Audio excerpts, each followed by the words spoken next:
This is from the front seat of one of the leading contenders, the GTR XU1. Colin Bond driving. We're on the starting line. Let's go around the lap now, Colin. Right. Well, from the start, Evan, this is the view that everyone on the front row of the grid will have anyway. It's a short straight of about 200 yards before the first corner, which is Hell Corner. It's just a straight right angle bend, taken in third gear, even during the race. We're going up Mountain Straight now, into top gear, just as we come near this marker. When you're doing these type of races, you've got to try and make sure that you go the shortest line, point to point. As we came out of that particular corner, the exit was on the right-hand side of the road, and I take a sort of a straight line up over the hill, so that I position myself near the braking area on the left-hand side of the road for XL bend. And the braking area is just about now.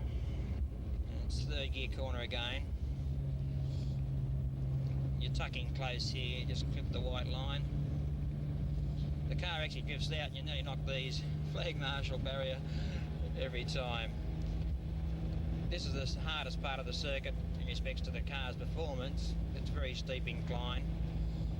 And this is a blind corner leading into another blind corner, which is left.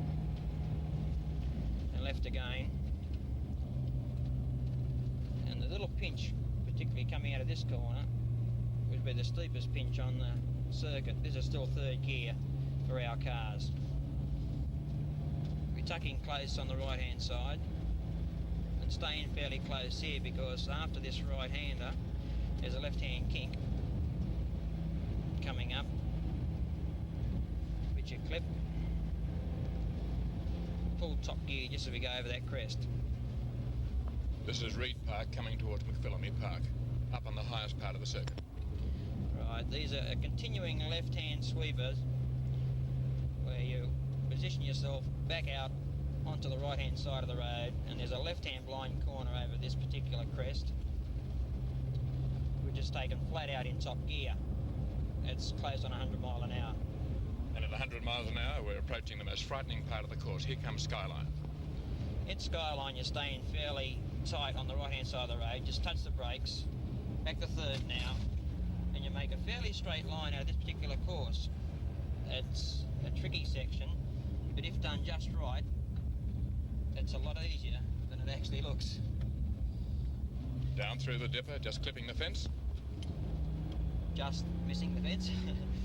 And into Mr. Sneaker's corner, which is another very bad left-hander with a downhill braking area.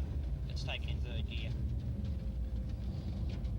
The clipping areas here, the exit is a blind exit, but you just come out very close to the fence. You're accelerating down Conrod Straight. Into top gear. Now you're flat out down the straight. Down here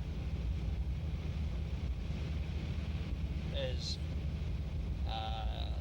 you can go down any side of the straight, but I generally find if you've got a crosswind blowing, it's easier to stay on the left-hand side of the road where you are sheltered underneath this bank here, and it does actually make it a little bit faster for you down the straight.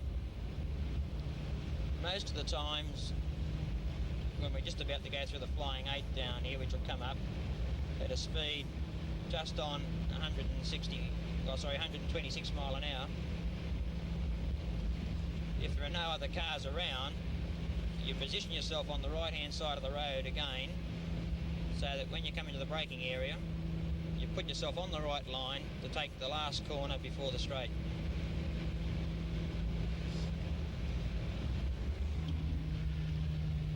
We're coming down towards Murray's Corner, the last corner, the really hard one on brakes, at the end of this long Conrod Straight. Colin Bond now changing down to third gear and about to complete this lap of the 3 7/8 mile Mt Panorama circuit. Well, this is back up near the start-finish line where we started this particular lap from, and that's what we're all going to see for 130 laps tomorrow. We've done a lap of the Mt Panorama circuit with Colin Bond, one of the leading contenders for this year's race and the winner of last year's Hardy Ferodo 500.